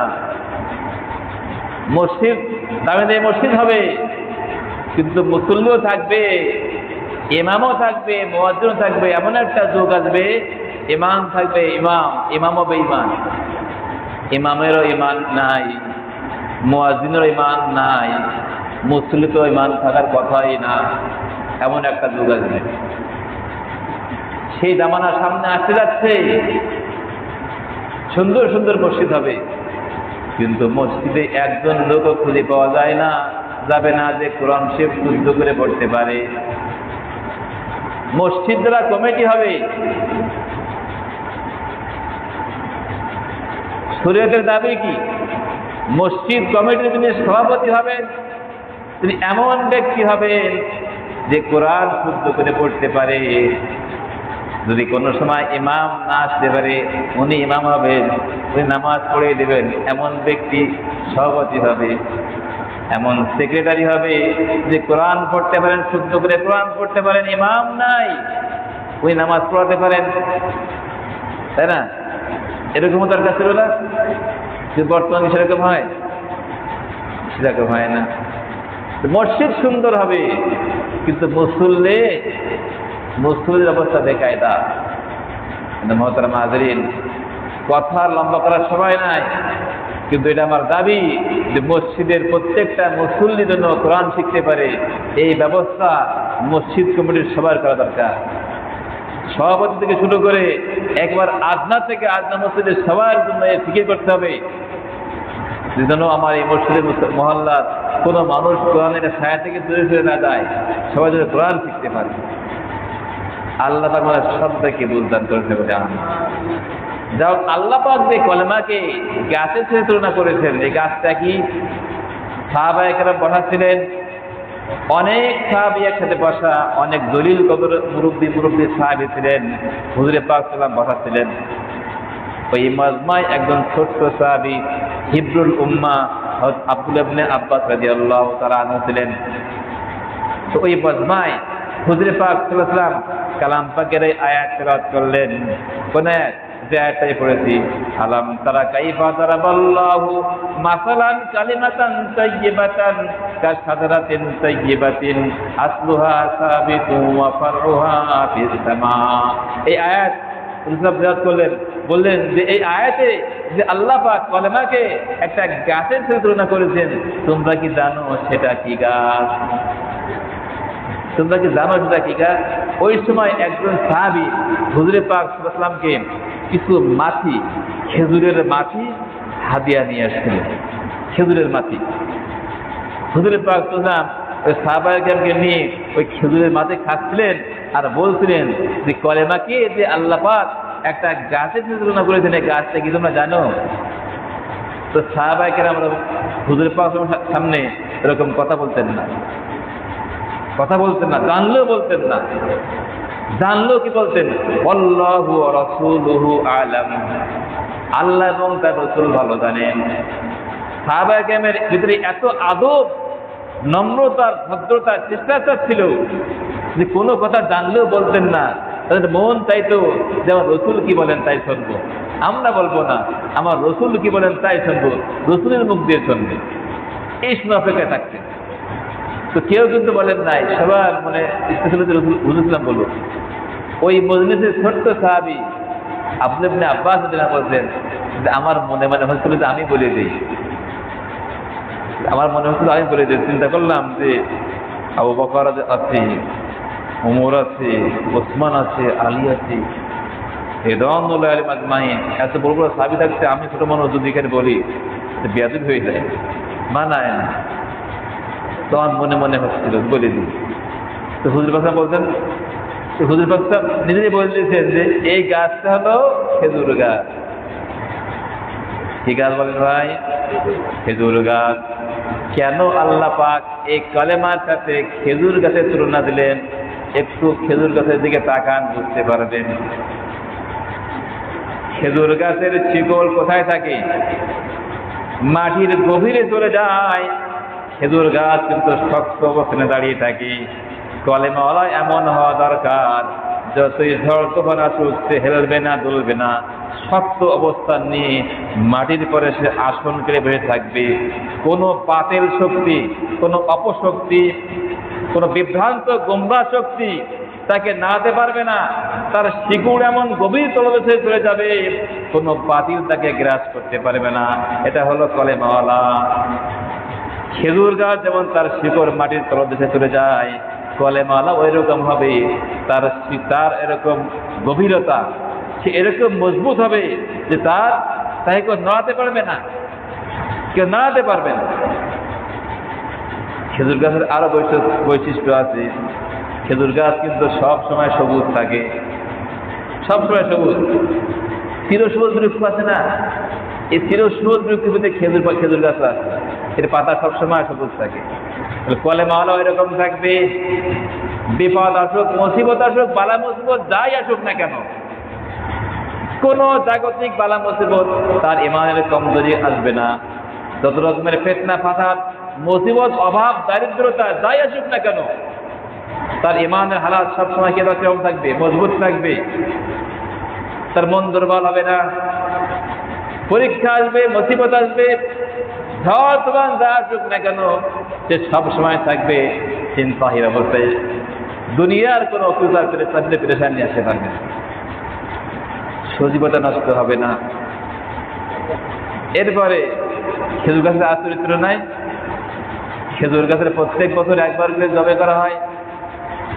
প্রথম ছোলা হয় না, চুলি ফেলে না, একেবারে চুলে ফেলে। চুলে ফেলার পরেও খেজুর গাছ কি করে হাসে, খিলখিল করে হাসে। হ্যাঁ, শীত মৌসুমে যখন খেজুর গাছ কাটা হয়, তো সে চুলে ফেলার পর হাসে না, এরপরে আবার চাষ দেয় না, চাষ দেওয়ার পরে আবার কি করে? জবি করে। জবি করার পরে সে কি দেয়? মিষ্টি রস দেয়। কলেমাওয়ালার বৈশিষ্ট্য আমার হওয়া দরকার। কলেমাওয়ালাকে আঘাত দিতে পারে আঘাত করা হবে, কষ্ট দিতে পারে কষ্ট দেওয়া হবে, কিন্তু সে মানুষের ক্ষতি করবে না, সে মানুষের শুধু উপকার করবে। খেজুর গাছকে এবছর এ পাশে, আর এক বছর আর এক পাশে, এক বছর এক পাশে তবে করা হয়, কিন্তু সে কি করে? বিনিময়ে সে আঘাত সহ্য করে সুমিষ্ট রস উপহার দেয়। আর এই রস থেকে কি হয়? সুন্দর সুন্দর পিঠা তৈরি হয়, পাটালি তৈরি হয়, গুড় তৈরি হয়, রকমারি আয়োজন হয় এই রসের দ্বারা। রসের পিঠা, রসের ক্ষীর, রসের কত রকম কিছু হয়। তো খেজুর গাছে কি করা হচ্ছে? বারবার জবি করা হচ্ছে। জবি করার পরে সে কি করছে? উপকার করছে না ক্ষতি করছে? বারবার তাকে কষ্ট দেওয়া হচ্ছে। কষ্ট দেওয়ার পরে সে আঘাত সহ্য করছে, আর আঘাত সহ্য করে সে আরো খেদমত করে চলে যাচ্ছে। যতই তোমরা আমার গলা কাটো আর আঘাত করো, আর তোমারও খিল বসাবার দায় করো, তোমাদের কষ্ট আর আঘাতে আমি কষ্ট নেব না। যতই কষ্ট দাও, মিষ্টি মিষ্টি রস খাওয়াবো। কষ্ট দিলেও মিষ্টি রস খাওয়াবো, পিঠা খাওয়াবো, পায়েস খাওয়াবো, শিরনি খাওয়াবো, আঘাত সহ্য করব কিন্তু আঘাত দিব না, কষ্ট সহ্য করব কিন্তু কষ্ট দিব না, যে আমাকে কষ্ট দেয় তাকে আরো পিঠা খাওয়াবো, রস খাওয়াবো। এটা কিসের শিক্ষা বলেন? এটা কলেমার শিক্ষা। আল্লাহ পাক যে কলেমার সাথে দৃষ্টান্ত দিয়েছেন খেজুর গাছের সাথে খাওয়া হয় নাকি? খেজুর গাছের সাথে দৃষ্টান্ত দিয়ে এই জন্য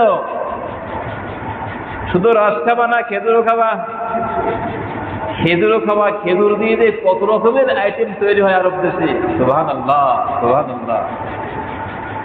কত রকমের খেজুর আর কত রকমের জিনিস যে তৈরি হয় খেজুর দিয়ে সৌদিতে আল্লাহ পাক দেখাইছেন, সুবহানাল্লাহ। এত আঘাতের পরে আঘাত, এবছর এপাশে আঘাত, আর এক বছর আর এক পাশে আঘাত, তো সে কি থেমে থাকে? সে কি থেমে থাকে? তার গতি কোন দিকে? গতি আসমানের দিকে, গতি আসমানের দিকে, সব উপরে উঠতেছে, আসমানের দিকে তার আকর্ষণ। কলেমাওয়ালা জাগতিক যত বড় মুসিবত আর পেরেশানি আসুক না কেন, যে তাকে কষ্ট দিক আর মুসিবত পেলুক আর যত রকমের আঘাত করুক, তার রোগ থাকবে কোন দিকে? আল্লাহর দিকে তার রোগ থাকবে। তাহলে কলেমার সাথে যে আল্লাহ পাক যে একটা গাছের সাথে তুলনা করেছেন এবং সেটা খেজুর গাছ, সেটা মিলল তো নাকি? মিলেছে না ভাই? এই যে কলেমার সাথে খেজুর গাছ দিয়েছেন, এটা তাফসীরে আসছে, এটাই আয়াতের তাফসীর। যদি এই খেজুর গাছ থেকে আমরা শিক্ষা গ্রহণ করি তাহলে কলেমা বোঝা যাবে যে কলেমা কোন জিনিস। আর আপনার আমার কলেমা দ্বারা আমাদের রাখে, যদি কেউ একটু কটু কথা বলে তো মেজাজ ঠিক থাকে? মেজাজ ঠিক থাকে না, সাথে সাথে মেজাজ করো না। কলেমালার বৈশিষ্ট্য কেমন হবে না? কলেমালার বৈশিষ্ট্য কেমন হবে? খেজুর গাছের বৈশিষ্ট্য। যাই হোক ভাই, সময় অনেক হয়ে গেছে, 7:15 আমার বয়ান শেষ করার কথা, আরো 2 মিনিট বেশি হয়ে গেছে। সংক্ষিপ্ত সময়ে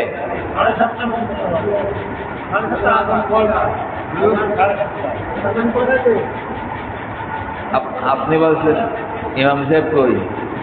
ইমাম সাহেবটা বলতে হবে, 5 মিনিট বলবো।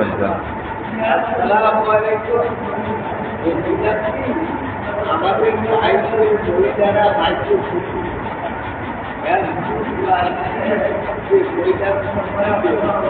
কথাবার্তা বলছিল, তাহলে আমার ভালো হতো।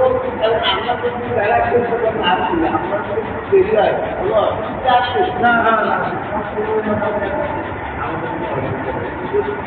সুবহানাল্লাহ, আলহামদুলিল্লাহ, লা ইলাহা ইল্লাল্লাহ, আল্লাহু আকবার। সুবহানাল্লাহ, আলহামদুলিল্লাহ, লা ইলাহা ইল্লাল্লাহ, আল্লাহু আকবার। সুবহানাল্লাহ, আলহামদুলিল্লাহ, লা ইলাহা ইল্লাল্লাহ, আল্লাহু আকবার। আমাদের কামিয়াবি, আমরা যে এত সময় যে বয়ানগুলো শুনলাম, এই বয়ান কিন্তু আমরা অনেকেই জানি। আপনারা আমার চেয়ে আরো সুর দিয়ে বলতে পারেন এমন লোক আছে। তো মানুষের কামিয়াবি কি জানার ভিতরে না মানার ভিতরে? কামিয়াবি হলো মানার ভিতরে, মানার ভিতরে কামিয়াবি। তো মানা, মানুষ কখন মানে? কখন মানুষ মানে? যখন জানে। না জানলে কি মানা যায়? শুধু মানলে হবে না, চিনতেও হবে। জানলে হবে না, চিনতেও হবে। জানেন কিন্তু চেনেন না, মানতে পারবেন? হ্যাঁ, আমি এখানে আসলে আমার কেউ দেখেননি, কথার কথা। আমার সম্পর্কে জানেন যে অমুক জায়গার হুজুর, কিন্তু আমার কেউ চেনেন না। এখনই আমার এখানে বেল থাকবে? কত হুজুর আছে, যখন শুনবেন চেনবেন যে না হুজুর, তখন হুজুর আসেন, চা খান, চা খান। হুজুর জানেন যে অমুক জায়গায় হুজুর আছে, হয়তো আমার নাম শুনে যেগুলো দেখেন চেনেন না, তখন কিন্তু গুরুত্ব আসবে না। গুরুত্ব কখন আসবে? যখন আপনি চেনবেন। তো চেনার দ্বারা মানুষ কি করে? মানে। জিনা দ্বারা মানুষ মানে, এর আগে মানতে পারেননি, কত হুজুর দেখলাম এরকম। যখন চিনেছেন তখন তো মানতে প্রস্তুত হয়ে গেছেন যে হুজুর এক কাপ চা খাই, এক কাপ চা খাই, আর হুজুরকে সমাধান করতেন। তাহলে বোঝা গেল কি, মানতে হলে চিনতে হয়। কি হয় ভাই? মানতে হলে চিনতে হয়। যে যেরকম চিনবে সে সেরকম মানবে, চিনার মতো চিনলে মানার মতো মানবে। আল্লাহ পাককে আমরা জানি কিন্তু চিনি না। আল্লাহ পাককে আমরা জানি কিন্তু চিনি না। চিনলে মানতাম, চিনার মতো চিনলে মানার মতো মানতাম। যতটুকু চিনি ততটুকু মানি, যদি আরো বেশি চিনতাম আরো বেশি মানতাম।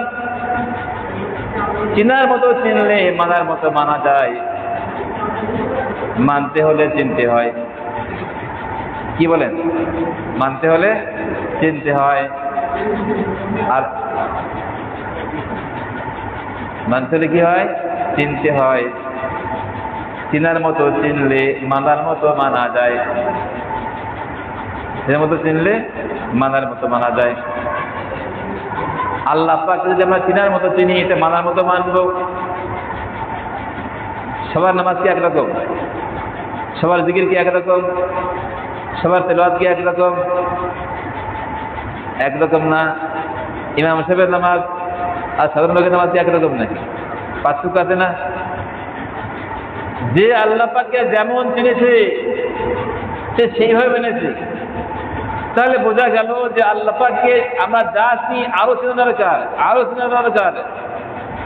বেশি যখন চিনবো তখন বেশির থেকে বেশি মানতে পারবো।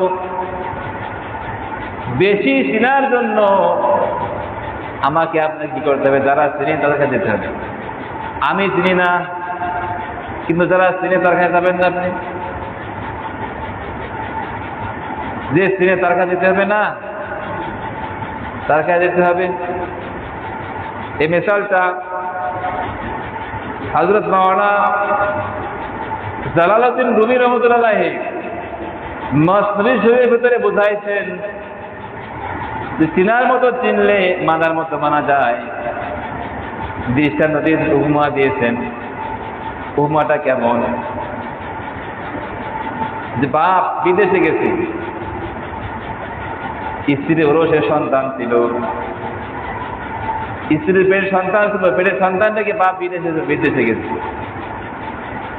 অনেক বছর হয়ে গেছে, বিদেশে গিয়ে বাপ খাটতে খাটতে বুড়ো হয়ে বিরুদ্ধ হয়ে গেছে।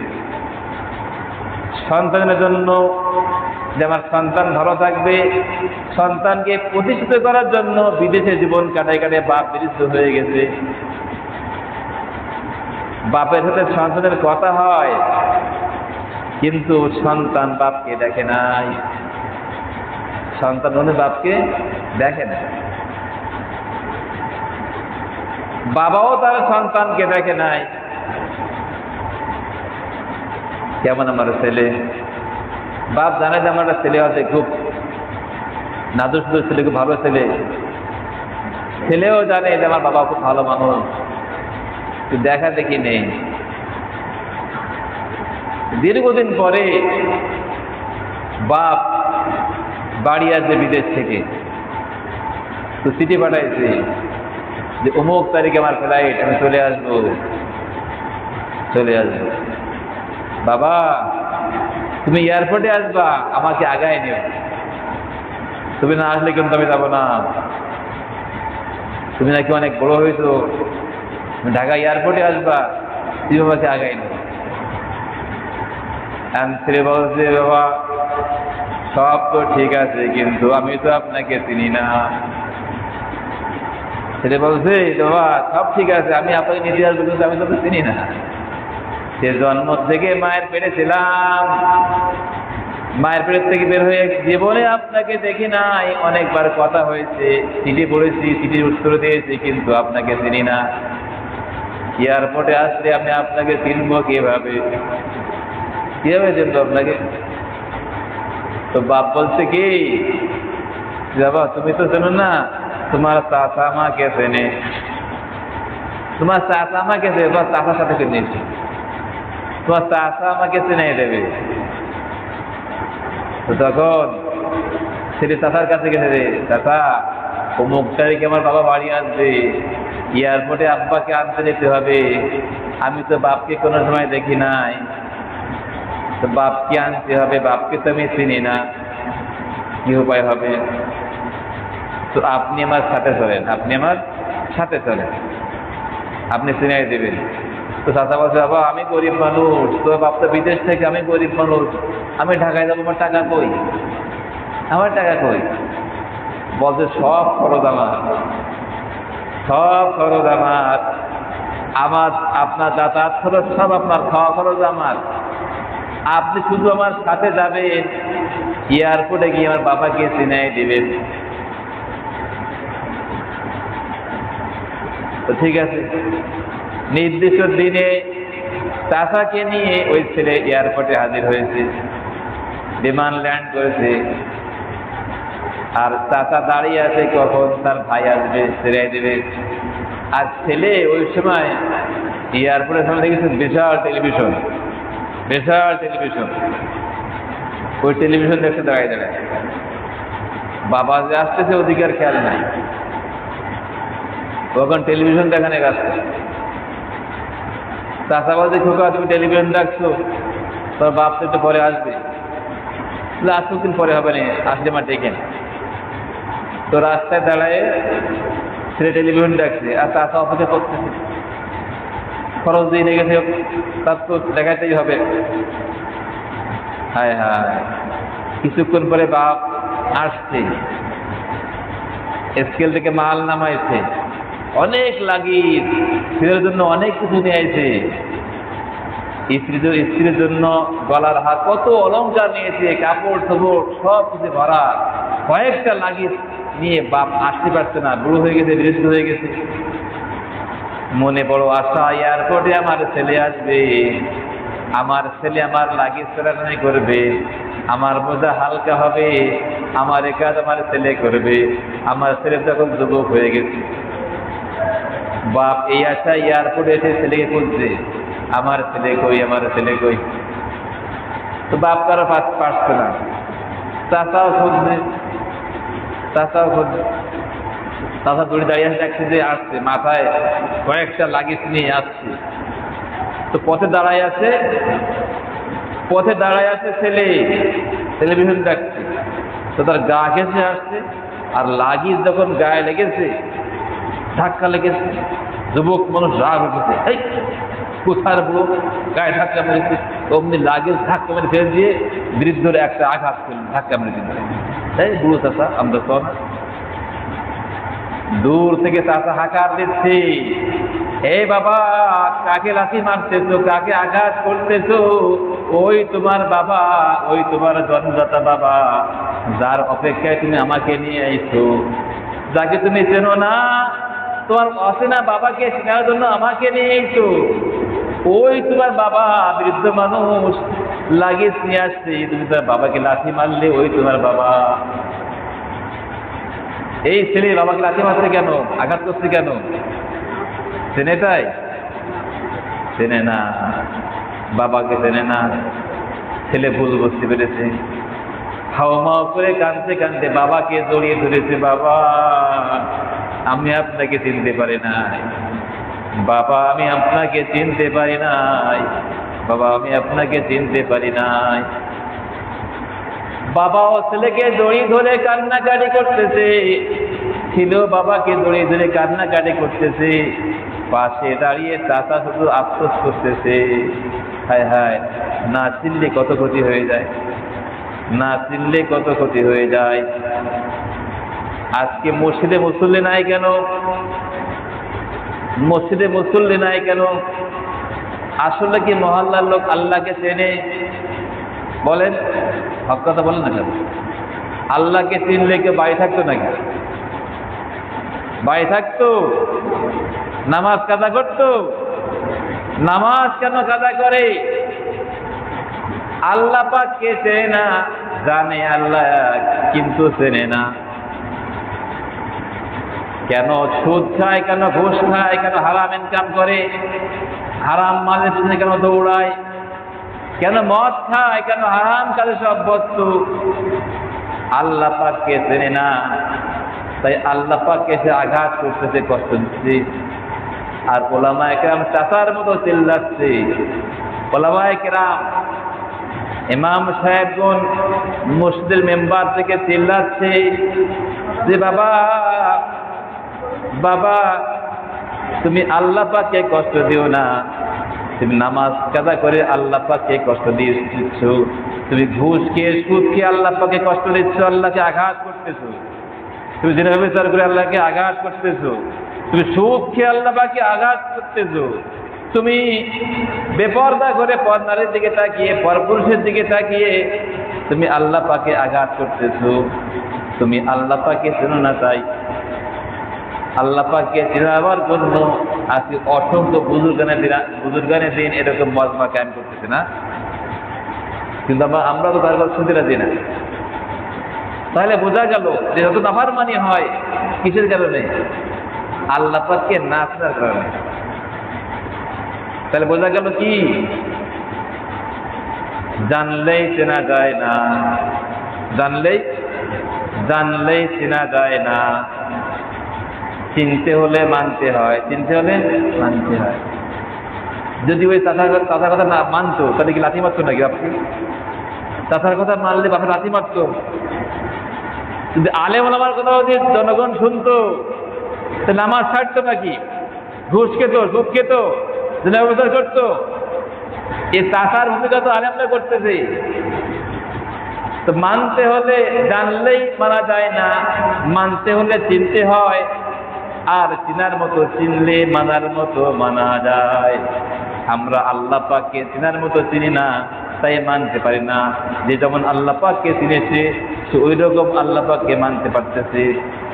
আল্লাহ পাক আমাদের সবাইকে আল্লাহ পাককে সঠিকভাবে চেনার তৌফিক দান করুন। সবাই বলে আমিন। ওকে দাওয়ানা আলহামদুলিল্লাহি রাব্বিল আলামিন। আসসালামু আলাইকুম ওয়া রাহমাতুল্লাহ।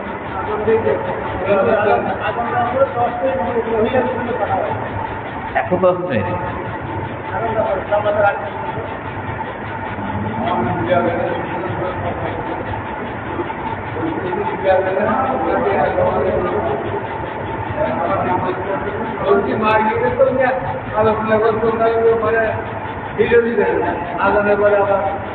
আর না, আর এখন দোয়া হবে।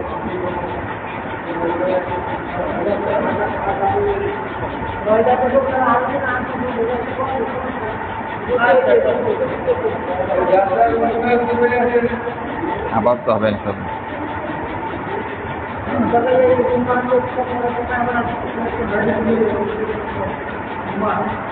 এমন থাকবে এখন দোয়া করবে, আবার হয়ে যায়, আবার দোয়া করবে। আর হয়নি।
مقاما محمودا ذاك إنك لا تزيد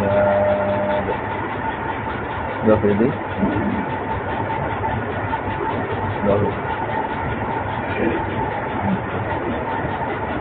الحمد لله رب العالمين والصلاة والسلام على سيدنا الأنبياء والمرسلين اللهم صل على محمد صلاة تنجينا من جميع الأهوال والآفات وتقضي لنا بها جميع الحاجات وتطهرنا بها من جميع السيئات وترفعنا بها عندك الدرجات وتبلغنا بها أقصى الغايات من جميع الخيرات في الحياة وبعد الممات إنك على كل شيء قدير ربنا ظلمنا أنفسنا وإن لم تغفر لنا وترحمنا لنكونن من الخاسرين ربنا آتنا في الدنيا حسنة وفي الآخرة حسنة وقنا عذاب النار আয় আল্লাহ দিনের মজমাকে তুমি কবুল করে নাও মাওলা করিম আয় আল্লাহ মাগরিব থেকে শুরু করে এই পর্যন্ত আলোচনা হয়েছে মাওলা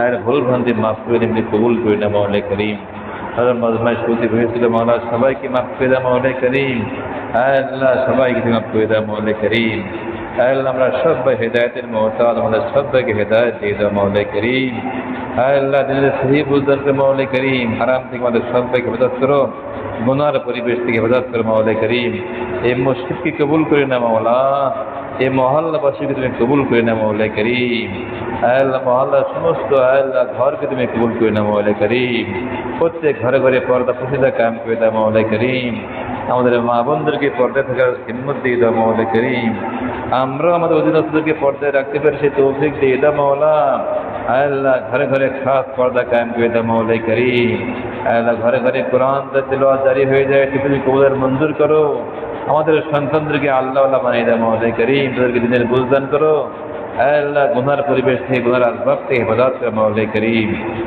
আয় আল্লাহ মহল্লাবাসীকে খাস রহমত দান করো মাওলা করিম সবাই নামাজের পাবন্দি হয়ে যায় আয় আল্লাহ সেভাবে তুমি কবুল মঞ্জুর করো মাওলা করিম 5 ওয়াক্ত নামাজ মজবুতের সাথে হেঁটে সাথে জামাতে আসতে পারে সেই তৌফিক तमाम মহল্লাবাসীকে দান করো মাওলা করিম আয় আল্লাহ মহল্লার প্রত্যেক ঘরে ঘরে দিনের ফেদা কায়েম করে দাও প্রত্যেক ঘরে ঘরে সুন্নত জিন্দা করে দাও মাওলা করিম আয় আল্লাহ আমাদেরকে মাফ করো আমাদের মহরুম ওয়ারিসদেরকে মাফ করো মরহুম দাদাজি মরহুম আম্মা পঞ্চন্দ্র গর্ভবতী সন্তান সন্ততি আল্লাহ কবরদাবকে মাফ করো জীবিত পেটে মাতার হায়াত দারাত্র মাওলা করিম সকল প্রকার রোগ শোক আপদ বিপদ বালা মুসিবত আযাব গজব থেকে আমাদের সবাইকে হেফাজত করো মাওলা করিম আল্লাহ তাআলা অভাবিয়াতে অভাব মেটায় দাও মাওলা করিম যারা ঋণগ্রস্ত ঋণ পরিশোধ করার তৌফিক দিয়ে দাও মাওলা যারা অসুস্থ বিমার আছে সেফায়ে কামেলা যারা সবাইকে দিয়ে দাও মাওলা করিম আমাদের মধ্যে অনেকের আপনজন অসুস্থ তারা খাস করে শেফা দিয়ে দাও মাওলা করিম